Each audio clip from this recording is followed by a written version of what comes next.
Christmas is a big deal here at Trinity, and preparations for this year's celebration are already well underway. We're writing the script and auditioning the cast, charting the music and scheduling the band, designing the stage set and the decor for the room, and 1,000 other unseen tasks that pave the way for the final experience we all get to share. As the anticipation builds for what's in store, I'd like to pull back the curtain and share with you one unseen story from last year's Christmas at Trinity. It was late afternoon on December 22nd. We were in the middle of the final dress rehearsal and only 2 hours away from opening the doors to our first of 7 sold-out shows. The call came over the intercom that I was needed in the video control room, and as soon as I walked through the door, I knew we were in trouble.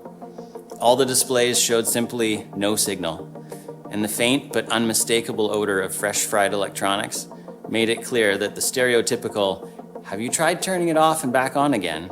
was not going to do the trick. Now, our video system is complex enough to make my brain hurt on the best of days, so I'll try to simplify. In the wondrous era of digital technology, what used to involve racks and stacks of single-purpose analog gear can now be replaced by a single, very customized, souped-up computer that does it all. It receives and sends video signals in 4 different formats, converting, syncing, switching, overlaying to multiple independent outputs, all in real time. It plays back and records, live streams, and more. The video switcher is the heart of the video system, and in the blink of an eye, at barely a year old, it was dead. What happened in the next few minutes amazes and humbles me to this day. The first miracle is that we had never gotten around to fully retiring the old switcher, and it was still installed right underneath the new but now dead one. We had been forced to retire the old one due to age and the onset of increasingly frequent and unpredictable glitches, freezes, and even crashes that our best efforts could not resolve. Thinking that anything was better than nothing, I ran around to the back and started repatching the many cables back to my memory of a previous time. Despite there suddenly being no video on any screen or display, the band, cast, and stagehands did exactly what you're supposed to do in a dress rehearsal. Keep going like it's the real thing, no matter what. Brenda, our volunteer director who had alerted me on the intercom, leaned over to Andrew, running the lights beside her, and said, "Joel needs you in the booth, I'll take over." Silas, who had been operating the video switcher the moment it died, knowing that the video files on its hard drive were gone, ran to retrieve the originals from the editing computer in his office. Angela, who had been assisting Silas, took over calling the camera shots so the operators could still get the benefit of rehearsal, even if their signal wasn't going anywhere.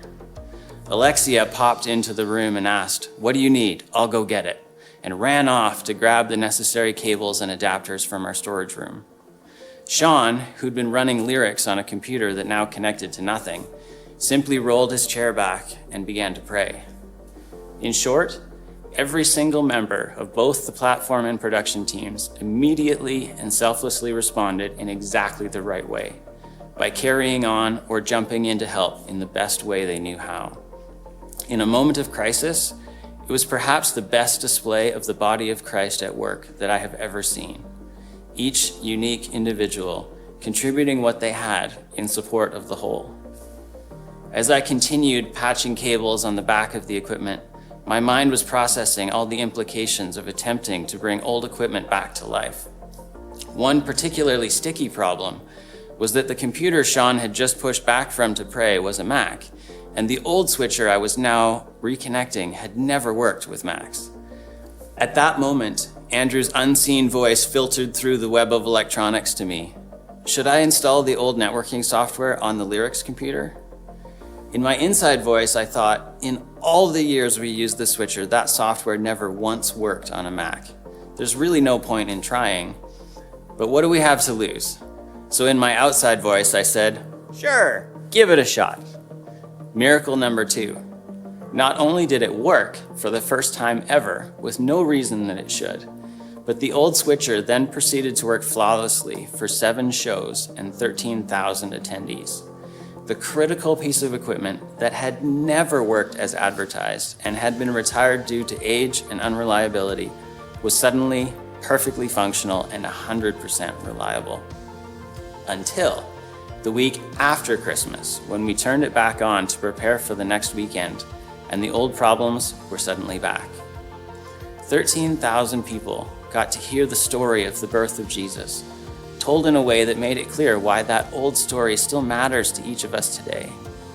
But behind the scenes, to me and my team, another story was also being told. That when the people of God come together and offer their unique gifts for a worthy cause, it's amazing what becomes possible. And then, when we come to the end of our capability, that's when God shows up and does the impossible. On December 22nd, as I walked into our video control and saw no signal and smelled that fateful smell, I paused for a brief moment to say a simple, silent prayer. God, this one's beyond me. I'll give you my best, but whatever happens, you're getting the credit. What would happen if you and I didn't wait for a crisis to say that prayer? What if we woke up every morning with that mentality and swung our feet to the floor with that prayer in our mind? God, this day is bigger than me. I'll show up and I'll offer my gifts, and whatever happens, you're getting the credit.